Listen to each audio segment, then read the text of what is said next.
Hello, and welcome to Cheers. That's one woman's opinion. I am your host, Carolyn Mills, and today joining me in the interview is Arngrim. You probably all know her as Nellie Olson from Little House on the Prairie. She is also the author of her memoir, Confessions of a Prairie Bitch: How I Survived Nellie Olson and Learned to Love Being Hated.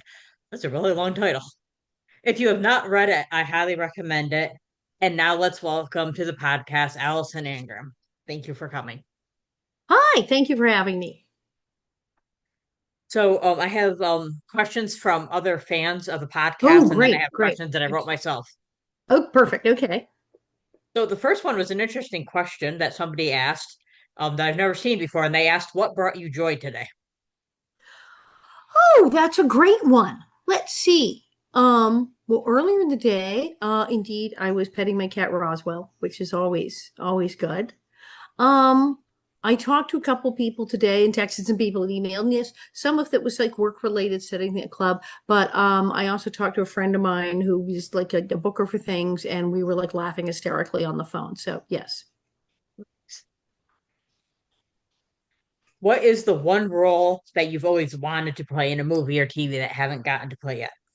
Oh, wow, wow. So many. Um, I'm partial to villains, weird people. Um, what was his name? Kennedy O'Toole, the guy who wrote Confederacy of Dunces, which they swear they're making into a movie about every 2 years. And they've been threatening to make that into a movie since I was a teenager. And so let's see. I guess I remember thinking, God, am I old enough to play any of the people in this I'd want to play? And now I'm actually old enough as the evil bar owner, the woman who is the rather evil, terrible bar owner. I'm like, oh, please, could you make it now, quick, before I'm too old to play her? So yeah, so there's been parts like that. Uh, I you know I have not. Many of my friends have done Shakespeare and done Shakespeare in the Park. I have not. I took a whole class, but I have not, and I absolutely, totally, at some point, I desperately need to do that. I get that because I've done theater. I don't do the Mhm. acting part; I do the behind the scenes. But I've never done any Shakespeare ones, and I would like to do that. Right? So, yeah, it's so cool. What actress would you want to play you if they made a movie of your life? Well, my friends joke they've never seen me and Jodie Foster together at the same time. Perhaps we are the same person and just move around quickly and change our makeup. Um, so she should have to play me present day. Who's up and coming, who's young, would be me as a, because somebody would have to play me as like a 12-year-old on Little House in the Prairie. Yeah, I That was would be thinking like the that. key major part of the film. And then someone would have to play me in my 20s and everything. And I'm like, oh man, who would be me? It's like too hysterical. Well, the Fanning says both Dakota and Elle Fanning, especially when they were younger, looked remarkably like me when I was younger. Now they're getting older; they're already like way grown up. But they could certainly pop in for definitely parts of the age appropriate section. But we'd have to do a search for a fabulous 11-year-old. If you could change one thing about Nellie Olson, what would it be? Oh, yes. Wow, that's hard to say because I have to tell you, as roles go and people I've been, man, that about as close to perfect as I think I was going to get. And then that's the thing. It's like if I were going to say, oh, well, she was mean all the time and we never saw her human side, but then we did. I mean, she got married to Percival. We did see her human side nice. So I'm like, score. I would have liked to have seen an episode if the show had just gone on and on and on and fight. They went on for another 2 years after I left. And that's because if in the contract, when they'd said, your 7 years is up, do you want to come back? If they'd offered, like, oh, I don't know, more money, or if they'd said, hey, it's only going to be 2 more years, I'd go, eh. But they didn't know. So they were asking for like another enormous block of time. And it's like, I've been here my whole life. If they'd said, look, it is only going to be like 2 years, I'd sure. I would have loved to have seen an episode where Nellie has sort of a relapse, or even though she's married to Percival, something just goes wrong. I don't know. It's just postpartum depression, something. And she has and becomes just absolutely awful, like Nellie Olson. And they have to call Doc Baker and the Reverend Alden. That would have been awesome. It's interesting you mentioned the part about the more money because I interviewed Mrs. Bonnie Bartlett, and I love she her. said Oh yeah, Bonnie, we love her. We love her so so much. Yeah. she said when she left, she basically said that Michael Landon was a great guy, but very cheap when it came to actors. She said with the crew he was great, but he was cheap with actors. It's true, and then NBC too, because like I mean, he had absolutely the range to a lot of things, but NBC as well had just decided that we were somehow the redheaded stepchild, as they used to say, just didn't like those people and did not want to fork anything more over them. Because I know I caught him on the phone complaining to them once. I was waiting outside for a meeting with him, and he was on the phone screaming bloody murder at NBC. So yeah, they weren't giving him stuff. He's like, "What do you mean I can't have that?" So it was definitely there was cheapness all around. And it was hard because it was weird. I got paid for a 12-year-old girl when I first signed. Yes, because I had a decent agent, so I got like it did okay money, and for what obviously I wasn't making that much before, so I was like woohoo. So at the time it seemed like a lot. It wasn't dreadful money or anything terrible. It just wasn't like now we see how much people made on shows like Friends, and I always Yeah. say it wasn't Friends money. They weren't even paying really those kind of salaries in the mid 70s. That really blew up in the 80s, that suddenly everybody's like this bazillion dollars an episode. That just didn't happen. And so we were like, it's okay money. It's just when it finally push came to shove in that seventh year, like, okay, well, now if we sign again, oh, they'll give us all the money. And they were like, yeah, no. It was a dude from NBC who was really doing the negotiating, who was just absolutely wouldn't move on anything. And my agent was saying, well, what if we could do this? What if it's like more episodes, less episodes? I don't know. It's like, no, no, no. It's like that sketch from Little Britain where they go, computer says. I mean, computer says no. And he just didn't want to move on anything. And the funny, ironic, like such a great Hollywood story part is after finally my agent managed everyone just said, okay, fine, suit yourself. Okay. And I was like, oh my God, I'm 19 and I've been here for 7 years. I got to do something else anyway. Moved on. A couple of years later, because Michael's doing Highway to Heaven and do, and he goes to NBC to negotiate for like more money for Highway to Heaven, which is making them insane amounts of profit. Is like massively popular. And he gets this guy from NBC who's like, no, no, no, it's the dude. It's the same guy. The same guy who just about gave my agent an ulcer and just was know about everything. Suddenly they put him on the phone. They send him to negotiate with Michael of all people. And he was so awful. That's when Michael pulled the show Highway to Heaven from NBC and went to CBS after more than 50 years. He'd been there through its Bonanza and Little House Highway, and he's like, "How many years have I been at this network?" And he actually pulled Highway to Heaven to another network because this one guy was so awful to deal with. So I felt better. I felt my agent, my man, and we all felt like weirdly vindicated. Like, oh, it was not our imagination. This person was actually a horrible negotiator. It's like everybody like walked away when they had to talk to this guy. So it's like, oh good, it wasn't just me. I wasn't being unreasonable. This person was actually that unreasonable. What was your favorite scene from Little House on the Prairie? And the person that asked this said, not the bunny episode. Not the buddy episode. Okay, my second favorite scene, because going down a hill in a wheelchair. Oh my God, right? Who does this? So obviously, Dot's my favorite scene. After that, it's hard to say. I mean, there's the episode that kind of creeped me out was, the talking machine where I pick on the stutterer. I was like, oh man, that's terrible. But the talking machine has a couple of my favorite scenes because Laura has nightmares. She's so guilty about stealing music box. She has these bizarre dream sequences where she's in a medieval dungeon and we hang her. And it's like, what? This is a nice family show. She's in a medieval dungeon, and I'm in like medieval dungeon master gear with a turkey leg, taunting her with food, and I hit her with a turkey leg, and Mrs. Olson's there, and it's like just weird. And then we hang her, and I am the hangman. I am in a medieval executioner's costume with hood, but with ringlets sticking out of the hood and a peppermint stick sticking out of the mouth slit of the executioner's hood, in case they're not sure that it's me. And I actually pull the thing and hang Laura Ingalls. Yeah, that would do it because again, the kind of things that went on Little House, where on what show, on what planet is anyone going to allow you to do this? And so yes, so I was an executioner and hung my friend Melissa, hung her. And yeah, that's pretty good. That's a good way to work a friendship by hanging your friends. Yeah, yeah. Are there Little House on the Prairie blooper reels besides the few that are on YouTube? Someone asked.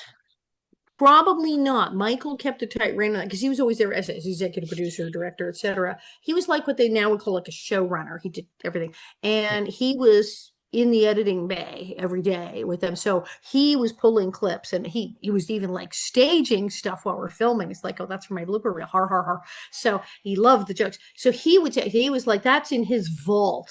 All the bloopers, all the outtakes went to some vault like at his house in the basement somewhere.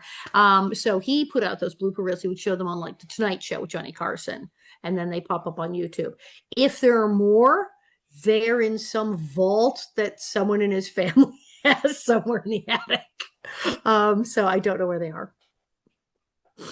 Then we had a comment. Somebody said, people love you because you are so approachable about Little House on the Prairie, and they would like to thank you for repping for the show and the characters all these decades. Thank you very much. I try, it's not easy, I know, and there's times where it's just I'm working so much, I'm not around, and people go, "Where have you been? Yeah, that's me." I try though because I don't know. I guess growing up, I met people who were famous who I was like, "Oh, cool," and it was weird because sometimes they were like super nice. I mean, I actually have a whole list of making. I've been making more of the list, a list of every famous person I've ever met, and like, were they cool? What happened? I'm thinking of doing like, I don't know, celebrity a day on TikTok or something. And then I met Paul Newman, and he was really nice. Um, Sometimes I met famous people and they were so cool. And I was like, well, that was satisfying. And then sometimes you met famous people and you're like, oh, well, this is unpleasant. And I thought, I wouldn't want to be that guy. I don't want to be that person. My father even joked about this. Well, you don't disappoint. Um, we saw a pattern too on Little House because we had all the guest stars on Little House. We had every Johnny Cash, for God's sakes. We had Oscar winner Patricia Neal. We had every Ernest Borgnine. We had everybody. Everybody was on the show, and I saw a very clear pattern, especially after 7 years. And I remember asking my dad, who was a manager, about it. He's like, "Yep." I said, "Okay, the new people who aren't famous at all, who like just started working on TV and like just got here and guesting, they're like super nice. They're like, can I be your friend?" I mean, they're just like super nice because they're like, oh my God, I got a job. Then the middle people who are sort of like almost famous, they've done a bunch of work, they've been in a bunch of shows. They're not huge stars, but they're semi famous, are often absolutely impossible. Just miserable, snotty, snobby, trying to lord it over people, obnoxious. We're like, what is your problem? Just pain in the butt. People like, who are these people? What is the deal? But all the people who were super duper giant mega stars, Patricia Neal, Johnny Cash, Ernest Borgnine, et cetera, were absolutely delightful, like bordering on sainthood, just fabulous, professional, calm, chill, lovely. And you're like, am I seeing a pattern? Yes. So people who gotten just enough fame to be like insecure about it and weirded out and like paranoid get really weird and can be obnoxious and mean celebrities. But people who are super duper famous and have been famous long enough to go, are like super nice. They just, because they're not insecure. They're like, yes, I know who I am. I have an Oscar over there. I'm good. They're chill. And the Ernest Borgnine story, I tell my Annie Mary that guy told me about, she caught the guy who cleans the trailers caught him cleaning the floor of his dressing room. It was like in the honey wagons. And Ernest Borgnine was on his hands and knees with some napkins cleaning up some coffee on the floor of his trailer. And the guy who just come was like, Mr. Borgnine, gasp, what are you doing? You're cleaning. And he went, yeah, I spilled some coffee. I didn't clean it up, not crazy. And he said, but you don't have to do that. And he said, oh, no, if I did this at home, my wife would have my hide. I'm not going to go spill coffee on the floor, walk away. What kind of person do you think I am? And of course, I'm cleaning this up. And of course, my Annie Mary loved that because she used to be, it's like, if Ernest Borgnine can get down his hands and knees and mop up the floor, you can hang up your damn clothes. So like, yeah. And it hurts me. What if I just like said, okay, well, why don't we just skip the being horrible phase and just skip to the pretending that I am the grande dame of theater with 4 Oscars and 3 Emmys and be like nice to people? Yeah. Can I just do that? Can I just pretend I don't have any Oscars? I have a TV Land character most in need of a timeout award. I do not have any Oscars or Emmys, but I could pretend and just be then very gracious. Well, really, in the grand scheme of things, very few actors have Oscars. And if you think Right, about it, right. How many people they're- do? Yeah. it's actually funny that the thing about you being approachable, because I literally right before this interview, because you were my favorite one on Little House. So I Thank was you. so nervous, I was pacing and I was Mm. almost in tears. I'm like, I don't know if I could do this interview. Oh no, what happened? Hold on. Okay. I must have hit something. All of a Yikes. sudden the window You went got so down. excited you hit something, you hit a button. So you gotta be careful. Oh no, But no, yeah, I yeah, was yeah, so exactly. nervous. And even on Little House, everyone said I'm kind of like the lowest maintenance person we got on the show, really. See, to me, Nellie Olson, like I was always the good child. I was like the teacher's pet. So Nellie Olson is like the alter ego of all the people Yes. like us that we want to be you. Yeah, Well, her. people did vicariously kind of live. They're like, well, I would never do those things, but wow, what if I could just pop off and say what I felt and say terrible things to people? And like, what if when I was mad, I could just go, oh, to hell with it, and like wreck the room? And I think we all have those moments where we wish we could do that. And also, if anything, I was I talked about my book. I was shy as a child. I wouldn't. I was the kid who got beat up by the Nellie Olsons of the world. I mean, people say, were you like Laura? I was like baby Carrie. I mean, I was like bottom of the totem pole. So for me to be Nellie, I mean, this was like my revenge on bullies everywhere. It was kind of fun. Yeah, I remember in your book you said about people saying how mean you were and you were all nervous, like What? What? How did I? And it was kind of cool in a way, 'cause like I said, it like animals, there's certain animals and like bugs and stuff where they like try to look like a different animal or bug that is dangerous to scare off predators in the wild. That's sort of what being Nellie Olson was for me. That I'm actually shy, and having this other persona keeps people at bay. I think is kind of useful. people I wasn't gonna ask this one, but so many people asked it. And it's because it's What? directly not about you, it's one of your co-stars. But they're Oh, asking if you know if it's true that Catherine McGregor started a memoir before she got sick.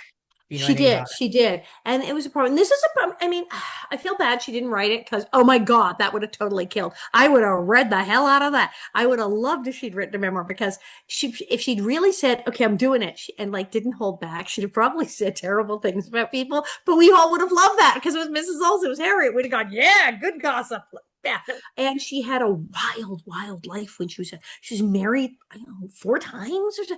I mean, she had a crazy life, was in theater, and she knew all these famous people, and there were some famous boyfriends, and she was wild. And then she discovered Eastern mysticism and was going to India and was part of the Vedanta temple. And she's, yeah, oh my God, I'd have read it. I'd have paid to make a movie out of it.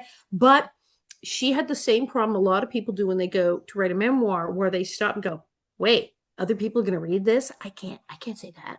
It's like, yeah, well, that's kind of the whole point of the autobiography. It's a problem. And a lot of people, the reason they haven't written autobiographies is that's what happens. They sit down with someone, they get a co-author or an editor, or someone's going to work with them. And they go, okay, we're going to do this. And she had a guy, and it was all, I think she may have gone through a couple of guys, but she had someone who's like, let's do it. And she's like, I'm going to do this. I can't believe all these other people are writing books. I'm going to write a book. And then just when it would get like exciting, like, and then I was dating. So it's a, what? Tell me more. Oh no, I can't possibly talk about that. Oh, well, that's kind of what an autobiography is talking about all those things that nobody knew about you. And that's the thing, is she alternated between this really ballsy out there personality of telling people everything and super privacy. So when it came to her autobiography, she was like, wait, I can't. That's the way. And then I'd have to actually talk about all that stuff, that everything that happened in public, and then yeah, ooh, and she kept hitting that wall. And she's not the only person who's done that. I mean, that is a thing that happens, and that's why when people, yes, it's hard to write an autobiography because there's a whole bunch of like little things you got to jump over to be able to do it, and people sometimes don't realize, and they'll get out the laptop and the pen and paper and go, wait, what? And then there you are. That's why not everyone's written one. But that would have been the best book ever. And I wished that someone had held her hand and said, no, you can do it.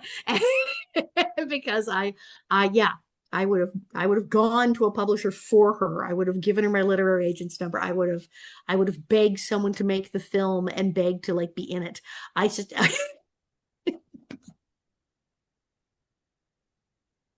And somebody wanted to know, how do you memorize your lines, especially when you have a lot of them? I don't know. Now, when I was a kid, it was a lot easier. I do have remarkable powers of memorization. There's some people that's genetic trait and then practice when you're little. I do. I talk to other people and they go, how in the heck? Because I still do theater and I do stand up and it's scripted. I'm not making it up. I may have a few ad libs, but it's a written thing. And I just came back from France where I did 9 shows. And that is a long French comedy extravaganza with Patrick Lebatier, a scene partner. And the two of us do this whole sketch comedy thing. And it's really complicated. It's really long and it's entirely in French. And people go, how in the, and I'm like, well, I don't know. It's much harder now when I do theater stuff. And it's like, for TV's easy. TV, what do you need to remember? Like a page at a time?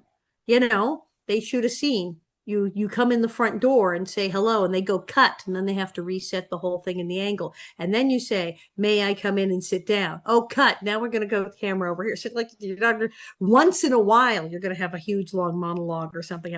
But most of the time you're saying 3 or 4 things and then it's cut and they do the change of scene. So TV can be shockingly easy sometimes for memorization if you're lucky.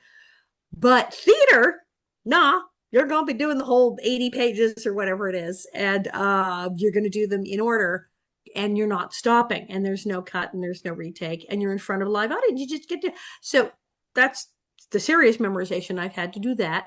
And it's quite the task. I do it. A part of me is like, how in the world? And at my age, I do it. I'm 63. I shouldn't be able to remember my name. And I do it.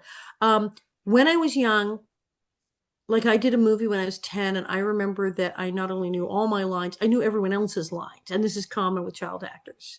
They don't like it when you prompt them though. But yes, if you don't know your lines and you're on a TV show, go ask like the 9-year-old because they will know your lines. They will know everyone's lines.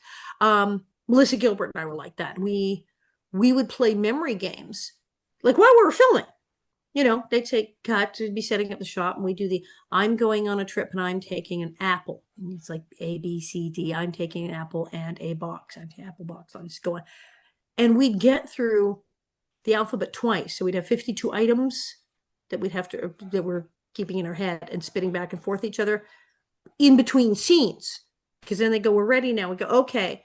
And action, do the scene. They'd say cut. And we'd go apple box, and we could do that all day. I have no idea what kind of brain capacity that required, but we did it. When I was in high school, that's when I started doing theater. Even though I didn't do the actual on stage part, I did the backstage of, I would like memorize everybody's lines and I would literally Right. be saying them. The director one day looked at me and goes, you're sick, right? I said, what? He goes, really? You know all the lines? I'm like, of course. Yeah, you should have been like, the stage manager, the continuity. That's like the person who has to be continuity or the script girl on movies because they got to know everything. They got to sit there. My friend Charlotte who did that, and she lives down the street. We're still friends. I don't guess every from the show we all like live near each other and talk. Yes, the woman who was continuity in the show, Charlotte Redden, she lives over there. But she knew everything because she had to do things like keep notes and say, okay, Laura's right braid was in the front and her left braid was over her shoulder, so it matches. She keep track of that. So yeah, there's people who, yes, and in theater somebody has to be on book, as they say, and so yeah, you know everybody else's lines. Some people have that. There are some people who will never be able to. They sometimes process information differently. Like there's a lot of actors who are dyslexic. They can't even like visually read a script. It doesn't work. And they will have their lines put on. They will memorize them auditorily. They will literally have an audio version of their script And the recorded. little kids that haven't yet learned to read. Yeah, and they will have to listen to it that way, or they will not be able to do it because they simply cannot see the page. So yeah, there's successful actors, many people who are dyslexic or have actual disorders where they cannot read or memorize. And then there's plenty of fabulous, brilliant, very elderly actors who are like, yep, not as much as I could. How many pages are we doing? But some people wow, it's like permanent. There are, yes, there's people who are older than I am who can remember, three act plays and without breaking a sweat. So yeah, it's weird how that works. Yeah. I know on Cheers, Nicholas Calasanto used to write his lines on the set. Absolutely. Yeah. There's a lot of that going on. But yeah, I was, as a kid, I was very big on memorizing things. So even in school, I would memorize things. I did very well. Now it's sort of like a combination of practice and luck. So you have a lot of Canadian fans and they want to know I when and if know. you're doing a show there. I must. Well, because I do still have cousins up there and all, because I am Canado-American. And I haven't done one up there in eons. I remember I had a great time. The men's chorus, the Vancouver men's chorus had a big gala and I did their fundraiser and stuff. So I have not, just burping here. I do need to go up there and do another one. I don't know when. I'm not currently scheduled, but eventually, I don't know, you're all getting the newsletter and checking my Facebook, so when it happens it'll be a huge announcement. And you have another comment, and I'd like to point that I agree very much with this comment. They said, tell her how sorry I am for what she endured in her childhood. Thank you, very very good of you. It's I was glad that I spoke when I did in Sacramento and in Larry King, because I need, what is it, yeah, 1 out of 4 women, and that's probably low because people don't talk about it. It's probably more than that. Millions and millions of people have gone through what I went through. It's, and what was interesting is when I started talking about being sexually abused and the whole thing, and working with people who work in sexual abuse and with police and all this stuff, how not just how common it is, but how similar the experiences are. Apparently, these guys who do this don't have a lot of imagination and all call each other or read from the same book or something. Because when I talk to other survivors and we talk about, and they go, oh, yeah, mine told me if I told anybody, blah, blah, blah. And it's like, wait, exactly the same thing? These people on the other ends of the earth did not know each other. So all of these people say the same thing and tell the same lies and use the same threats and do all exactly the same things. That the hell is wrong with these people? and Yeah. and it's true, because what you're told to believe is, I'm the only one this is happening to. I'm the only one this is happening to, and I cannot possibly tell anyone. And the thing that happened to me is super, super unique and different from even other people who say they had this. No, no, it's not. Guarantee you, it's exactly like what happened to the person next door. It's like exactly. So that was the ones from fans. Now I have the questions that I wrote. Yeah, So I just watched it actually because I learned this. You were on an episode of The Love Boat, and I want to know what that was like. I mean, we're talking Brittany Copel here. so much fun. Love Fantasy Island was hard. Love Boat was great. Fantasy Island was hard. Fantasy Island, because it was right after the actors strike, the big early 80s actors strike was, oh my God, that went on forever.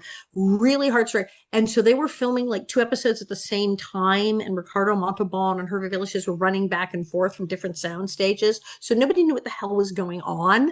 Like, I'm not sure the director had read the script. I mean, it's just, everything was just like, what are we even doing? And I was playing a prostitute. And it was like really dark, and I get auctioned off. It was like, I said, everybody else on Fantasy Island gets these great fantasies about. I was part of somebody else. It was Eve Plum, Jan Brady, comes to Fantasy Island, and she plays my mother. We're the same age, because she's pregnant and she has the daughter. She's not going to live. So it's about a woman who's going to die, and she doesn't get better. That's not like a happy ending. The happy ending is they change the future. She does quantum leap and jumps into my story and saves me. So it ends well. But as you know, her village says, but the boss says yes, she's still going to die. So, this is the story on the thing. Everybody else has these fantasies about being a famous artist. My story was about human trafficking and a terminally ill woman. Oh, lovely, lovely. This is what I got for Fantasy Island. It was brutal. It was just brutal. And I worked a 17-hour day in high heels, and everything about it was just kind of like horrifying. Love Boat, on the other hand, was like a vacation. Absolutely like going on vacation. I didn't even get on the boat. I think they took the boat out like once or twice a year, and Charo always got to go, and people like that didn't even get on the boat. Totally at 20th Century Fox, had a piece of railing and a green screen with projection going, look at the sea today. But it was so much fun. I played evil Becky Daniels, like a Nellie Olson kind of brat kid, child star, an evil child star on a boat. with Nancy Culp. That's right. She was in it. Yeah. She played my Aunt Gert, brilliant woman. There's a celebrity who didn't disappoint. Boy, is she fun. All these cool people, and of course Joe Whalen, who Tennille got from me the Captain job. Tennille was in it. Yes, it was so and oh my God, Tennille, yes. She was made Tennille. I hung out in her dressing room. She was playing the ukulele. She told us all these crazy stories about her and the captain. Oh my God, it was hilarious. She was hilarious. Yes, we hung out with her. And then of course Joe Whalen got me the job, which was totally, but she was like 15 at the time. Yeah, they were talking about upcoming episodes. They had a meeting with the cast and writers, and she said, "You're going to get Alison Arngrim right for this thing, this Becky Daniels." And they went, "What? Oh, come on. The girl who played Nellie Olson, ha ha ha, it's Becky Daniels, and she's 18 now, and she just left Little House like 5 minutes ago and is available." And her big thing was Jill Whalen went to Buckley School with Melissa Gilbert. She goes, "I go to school with Melissa Gilbert, and I haven't met Allison. Melissa says she's really fun, and I want her on the show because she's cool to hang out with." So I already know she's cool to work with. She's not going to be any trouble. And come on, she was Nellie Olson. It's a gimme. And they went, "My God, you're right." And they hired me. So I owe Joe Whalen for life. But yeah, working on Love Boat was almost like being on vacation. That was absolutely so much fun. Everyone was so nice. The working conditions, everything was like la la la la. I might as well have been on a cruise. It was fabulous. Whereas Fantasy Island, I felt like I'd like gone to some kind of weird hell. It was like actor purgatory. It was oh, and the body makeup and the swimsuit that was literally two sizes too small, and just like everything. It was everything bad. Everything you don't want to have to as an actor. How was Ricardo Montalban though? Very nice. So, like you would, yeah, he was one of those, just like he is on TV. It was like, "Welcome, welcome to our set to Fantasy Island." It's like, it was, and then Hervey was weird. Hervey was just weird. Because that was his thing. He was always hitting on women, and it was like what? And he was just kind of odd and creepy. But as I always say, it worked. He had all these gorgeous models. He got married. I don't know. He would sit in the makeup area and start bragging about his money and about his horse, and then it was always a lot of sort of weird sexual bragging. And I was like, does this work? Does anybody hear this and go, "Oh, I must go out with you"? I have no idea how this worked, that this Yeah. was successful. It was just like I was sitting there going, yeah, yeah. So yeah, Fantasy Island was just Weirdsville Central. The pimp was nice. The guy who played my pimp, who sold me, very nice man. We're friends on Facebook now. Like the nicest person there. My next question was, I know you and Melissa Gilbert are very close, but which of the adults on this Little House were you closest to? Okay. I'm sure. I look at it now. Why am it's too I had to have this Frenchie, and they're these race cakes, but they have cheese on them. They're to die for. Mm. Well, obviously Steve Tracy, when I was older, we were best friends, but Catherine McGregor. I mean, Catherine McGregor, who, bitched, moaned, and complained about everything, but she was like a mother to me. And Richard Bull was very much of a father. And so absolutely, I was very, very close to them, as if they were my own family. Now I'm big friends with Miss Beadle. I mean, on the show, I mean, we all adored her, but in adulthood, I became great friends with Charlotte Stewart as Miss Beadle.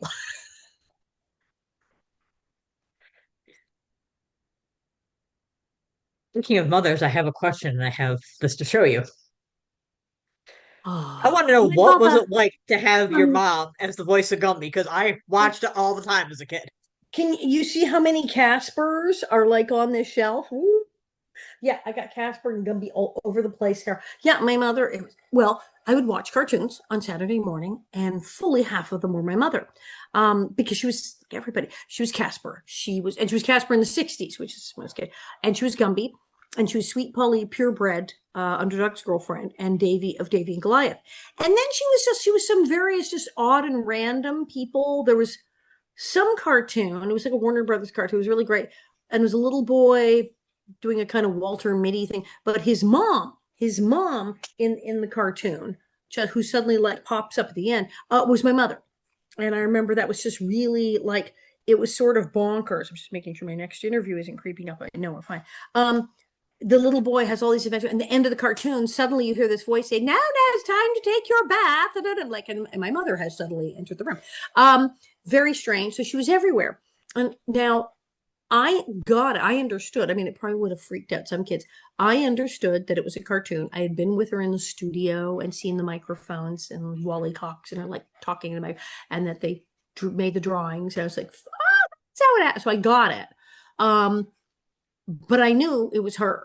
And I knew she did voices, and I knew, she's sitting right there, so I know she's not somewhere in the TV. And I didn't think she was actually a talking dog or a ball of clay. So I mean, really early on to have a separation of reality and fantasy was interesting because I mean, I was like 6, and I knew kids who were like 9 and 10 who like didn't really know how cartoons worked and thought they were real. So it's like that was pretty good probably for my education. But I thought it was awesome. And I did tell some friends, and they wanted her to do the Casper voice for them. And she always obliged, always obliged. And then when I was older, some boys in their 20s, college kids who were very nerdy and loved Gumby and Casper and all this, invited her over for a party as the guest of honor so that they could have her do the voices for them. She was like, I'll be right over. So it was awesome.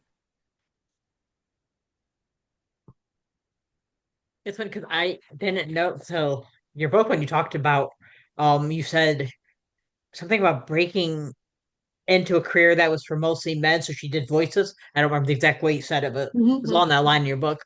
And that's when I looked it up. I was like, wow, I didn't know that was her mom that did Gumby. Then you just said David Goliath. I didn't know that either. And Casper, and I was like, It blows people's minds. Halloween, my husband and I were at a party on Halloween. And there it was funny because there was one guy at the party, big Little House fan, and they had teased him about it last year when he had made such a fuss about my being there, and he had been big Little House fan questions. So this year he said, "Okay, I'm going to restrain myself, but I do have fan questions." And they're all laughing at him, going, "Oh my god, him and his Perry obsession." And then I said, "Yeah, my mom, the voiceover, and she was Casper." And all of a sudden, the two guys who'd been laughing at the guy about love went, "Wait, what? Did you just say Casper?" And then I said, yes, an underdog. And they were, well, ha. And all of a sudden they lose their minds and have 8 million questions about my mother. I said, oh, now who's laughing now? You're laughing at the Little House freak. Now you guys are totally geeking out over Casper and Gumby and Sweet Polly. So it was very funny. People go, wait, those were all the same voice. Yes, they would say voice. And they just go bonkers over those characters. And Davy and Goliath. I mean, Davy and Goliath, there were 2 people. It's her and a guy. yeah. So the guy is Davy's dad and the preacher and the fireman and all that. She is Davy, Davy's mom, Davy's sister, and all of Davy's friends. Because there's only 2 people in the studio. She's all the so if Davy has a party and his mom and his sister and 4 friends are there, she's having a 7-way conversation with herself. That yeah. And the Kind of Casper confusing. album. There's a Casper album. It's a musical extravaganza with a cast of thousands. Her and one guy. Her and one guy. She's just that's how they used to do it back then. Now, they have the fancy cartoons where they get celebrities to come in. So there's a different person. But back in most of the cartoons, they just got like a guy and a woman to come in and do all 50 voices. Well, like, the Bugs Bunny stuff, Mel Blanc. Who is he? Everybody? He's everybody in the entire cartoon. So it was like that kind of stuff. 1 or 2 people. Howard Morris did a lot of voices. It's Stacy. it's a small group. It's a small group. You're right. And she was one of those people. She broke in and then she was one of those people, and that was it. So Steve Tracy was wonderful as Percival, and incidentally incredibly good looking. And I know the two of you were close, and it was sad when we lost him to Indeed. AIDS in 1986. Can you tell Right. us what he was like as a person? Well, one of the things is that he was very, very brave. And when, and I say he was terribly, terribly funny. He'd been in the Olympics improv class. He really knew what he was doing. He was very generous as an actor. He was interviewed at one point right after he got the show, and he talked about how working with me was great and how we had such chemistry and how I had really great comedic timing, which was amazing because I was like 17 at the time, and how she's really good. He didn't have to do that. I was 17. He could have just talked about like, oh yes, great show, great show. And he could have just said, yeah, the 17-year-old girl that they have me married to, she's good. She's okay. But no, he went and talked about like comedic timing and how we work together. Now he didn't have to do that. So he's very generous. Cool guy. So when he got sick, and this is 80, he got like sick in like 85, and they didn't have nothing. People talk about, oh, the drugs they had then were so difficult in AZT, but it didn't do this, it didn't. They didn't even have that. They had nothing. And so he was on an experimental drug trial, and I remember things like interferon D. Only older people remember that stuff. But it later, one of the things in it was one of the building blocks later of the cocktail that we talk about now. So he's on this experimental drug and involved painful injections, and it's nightmarish. And but he wouldn't quit. He said many people quit the study. And he said, no, not going to. And I said, wow, that is amazing. I said, well, is it going to work? Do you think it's working? And he said, oh, no, no, this won't save me. It's too late for me. I said, I'm sorry, what? He said, no, this is entirely too late for me. It's not too late for me. He said, I'm letting them experiment on me so that they can save other people after I'm gone. Technically, since some of the things in that experimental drug did that research, did pave the way for other drugs, and part of that particular antiviral had a lot to do with the creation of the current antivirus cocktail, the experiment did work and they did save other people after he was gone. And that's 100% the kind of person he was. Amazing. And that leads to the next question. Can you tell us about your AIDS awareness work that you do? I know you do work with that. I No. have done very many different things. So back in the day, I was there all the time, like every day. I was down there because I was doing the AIDS hotline, where I met my husband Bob, and the Speakers Bureau and the Food Bank, and they had it. I did it, and sometimes it was like shorthand. It was crazy. What was it? I was doing all the stuff, Speakers Bureau, and they said, "Can you do this?" Normally, it's our legislative department, but we're short. And it's like, I don't know anything about that. And they like handed me a stack of stuff like this. Go, read this by morning. It's like, here, go become a legislative expert on HIV legislation by tomorrow, about 10. Okay. And so by the time I showed up, I like Senate bill number, and I'm like spitting stuff out. So yeah, I just learned to do, like, what do I need to learn to do here? And I spoke all over. But over the years, a lot of people think AIDS is completely gone, and it's not. And there are several marvelous projects around the country, especially in smaller areas. Like that's it. I started going all over the country a while back because, yeah, New York and LA, they got services. They got huge, giant, like AIDS Project Los Angeles, gay men's health crisis, massive multi-million-dollar, heavily staffed places. Well, they don't have that in Cedar Rapids, Iowa. There are places where, Madonna, as I say, Madonna wasn't coming and nor was Barbara Streisand. And Liz Taylor wasn't dropping by for a benefit. So somebody had to go to the AIDS walk and the benefit. And so I was able to raise money for those places. And back in the day, they did a lot of work because very often people with AIDS back then, especially as a young gay man who had moved away from home to LA, San Francisco, New York, got sick, they went home. They went home to their families in Kansas, in Mississippi, in Iowa. And in those towns where they'd gone home to their families, there weren't necessarily any services for people living with AIDS. And then these small organizations happened, and they were just incredible. And there are still groups that are doing huge stuff. Sometimes they're providing other health care for people. Many of them suddenly had to jump into duty during COVID and go, okay, we need to address this too. We have clients with HIV who are now dealing with COVID. So it's like, okay, just do it all. We're going to deliver the food and do the thing and have the mask and have the vaccine and the testing. Just let's go. So they did everything. And they're still going. And I have done many fundraisers for these organizations who are still in business.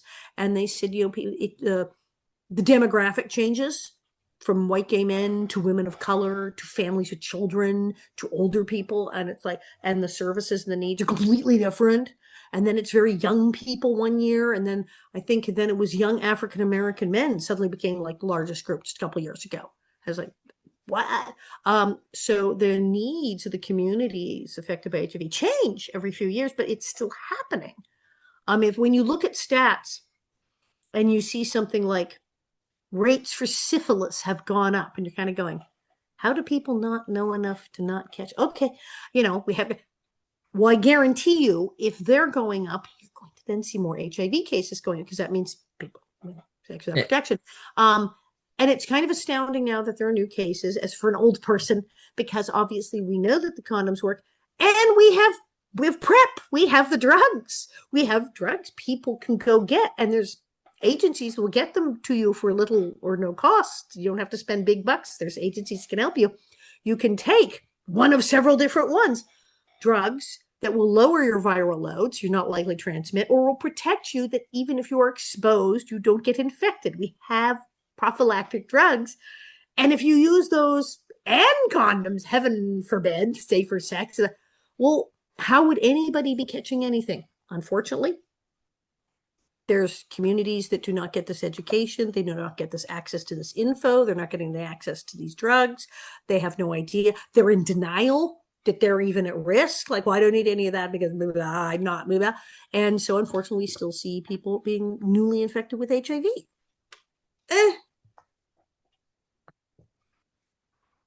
I remember as a teenager, I don't know if you remember the show Life Goes On with Kelly Martin. Oh, Chad Lowe played Jesse who had yes. AIDS, and I remember getting so angry because they would not drink out of his cup. And I don't even know how I knew this as a teenager, but I was like, "Ah," my mom's like, "Why are you so That's I'm not like, how it "You're works. I was like, Yeah, you want to go, that's not how it works. Ah! But I mean, and it worked. So they put that in there and you went, no, dummy, at the screen. So, exactly. So a totally effective episode. It was brilliant. But yeah, I mean, that's the kind of stuff we're doing, back in 86 when I started volunteering stuff. People would call the hotline in just a state of panic.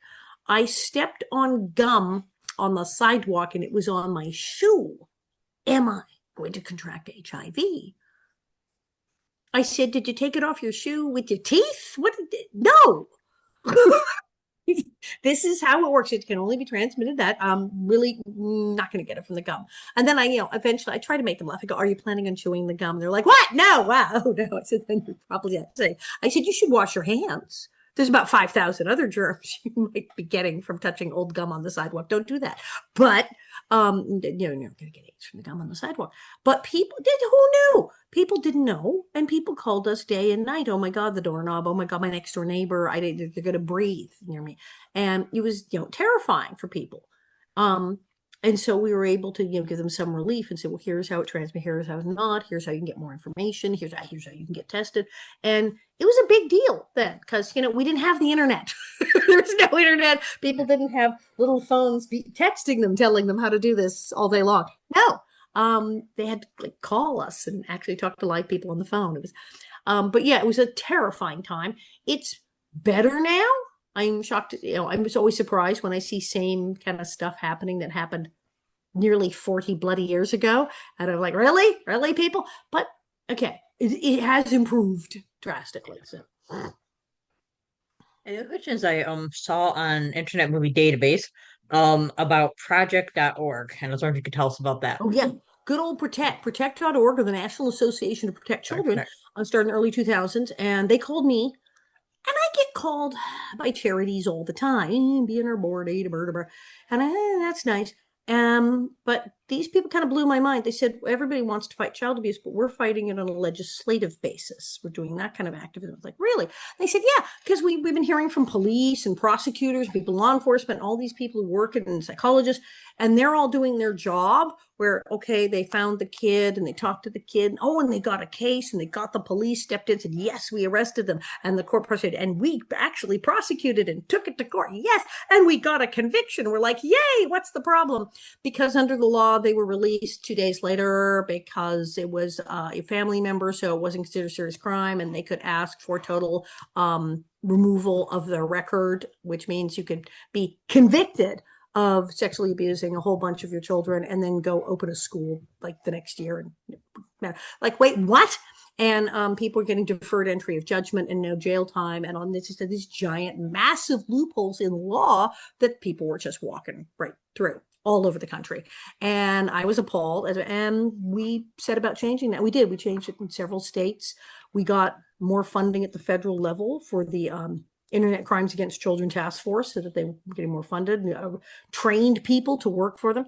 We're still doing all kinds of wacky stuff because we're still seeing that there's programs, all kinds of things from volunteer work to art programs or whatever that hit certain communities of kids where it's getting kids where they have other people to talk to because these things flourish in isolation. So seeing that children who are at risk are not isolated and have people to talk to, get out of the house. We see so many terrible things are happening on the internet. And unfortunately, during COVID, We're talking on Zoom instead of in person. People had to do stuff on Zoom. They had to do school on Zoom. Well, that's great, fantastic technology. Fortunately, this meant another large group of children, the whole population, started getting on the internet, sometimes unsupervised. And you know what kind of people went, yay, and immediately started like hunting them. So that's a problem. So yeah, we tried to address all of these things, and it's a very interesting group of people. And I'm, president of the board. So now I'm looking at my clock because I'm going to have to log in for like the next person who has to ask me stuff. I have like another interview coming up. You know what time it was? Shoot. Yeah. Right. So I should plug stuff. I should plug stuff because I get stuff I happening. was going to say that was, There's yes. so much stuff happening. And Prairie fans will be thrilled because, yes, the cast, we're constantly getting together and doing stuff. It's fantastic. So the first thing's happening, let's see, November 14th, anybody who's near San Francisco, come on down. I'm at Oasis. Now, Oasis is a marvelous club that has been there for years with wonderful cabaret, drag, comedy acts. They have even said they are closing in December. I'm kind of holding out hope that maybe they'll make a bunch of money at my show not close, that they pull it out of the fire. But they're saying, yeah, we're probably going to close in December. It's just coming down. So while Oasis is still there, come on over because it's a great room. And I'm going to be doing Confessions of a Prairie Bitch on the Friday there, November 14th in San Francisco. Then right after that, I'm flying straight over to the East Coast because on Sunday, the 14th, 15th, 16th, the 16th, Sunday the 16th November, is the Chocolate Expo in Lincoln, Rhode Island. I have never been to Rhode Island. I'm very excited. They're having a chocolate expo with hundreds and hundreds of vendors. And it's like a foodie tasting thing. There's chocolates and products and things for if you're cooking with chocolate. It's a chocolate expo. It's insane. And Dean Butler, who was also on the show, is also coming. And so the two of us are going to be at this massive thing. And yes, we'll be signing autographs and doing stuff and eating chocolate. And then we're going to go straight from there to New York and hang out for a couple of days because on Saturday, November 22nd, me and Dean and Pamela Bob of New York, who's amazing, we do a podcast together, the Little House on the Prairie 50th Anniversary podcast, which you've probably seen and is hysterical. We have way too much fun doing it. We enjoy ourselves far too much doing this podcast. We decided to do it live. So we got a room in New York, the 42 there. I'm sitting here going like I don't know what I'm talking about. Here I'm like reducing this so I can see it. Tickets, yes, you can get tickets. You can go to our website for Little House 50 podcast. It's at Green Room 42, and crazily, this whole thing is at 1:00. It's 1 in the afternoon. And it's at 1 in the afternoon at Green Room 42 on Saturday. So it's like a matinee. And it's me and Dean and Pamela, and get tickets. And so it's live on stage doing our podcast with special guests and stuff. And it's also going to be streaming and you can get tickets. So all of that has happened. We got San Francisco, Rhode Island, and New York back to back. That's like the weirdest schedule ever. And with Almanzo. And then December is the biggie. December 12th, 13th, 14th, that weekend. It's this huge thing in a place called Strathern Park. It's in Simi Valley. If you're a big fan, you remember we had the big 50th anniversary in Simi Valley. We're kind of similar, doing it again in a place called Strathern Park, like up the road from there. And it's going to be all Christmas. We have Santa Claus. Santa Claus is coming. We have everything. There's like a cocktail party in the evening. There's stuff going on. There's special presentations, VIP presentations, panels. And of course, we'll be signing autographs and we have stuff and we'll be hanging out. Practically everybody's coming. I think Todd Bridges is coming. Everybody's coming to this thing. It's absolutely bonkers. So check my Facebook, check all our fabulous web pages, but look out for the Little House on the Prairie cast reunion in Simi Valley, Strathern Park in December. That's all my gigs for the year. There's more in January. Well, I appreciate you coming on and let me interview you. Yeah, thank you. And yeah. So I hope you have a good day and thank you again. I shall. Thank you so much. I'd hang around, but like I said, I've got and this guy's really funny. Who I have to go. I've talked to him before, so I have to go do his show now. So thank you so much. You have a good day, and yeah, tell everybody to they can go to my website or my Facebook page and see all the endless stuff that we're doing. Okay. All right, perfect. All right, thanks. I'll do that. Thank you. Bye. All right.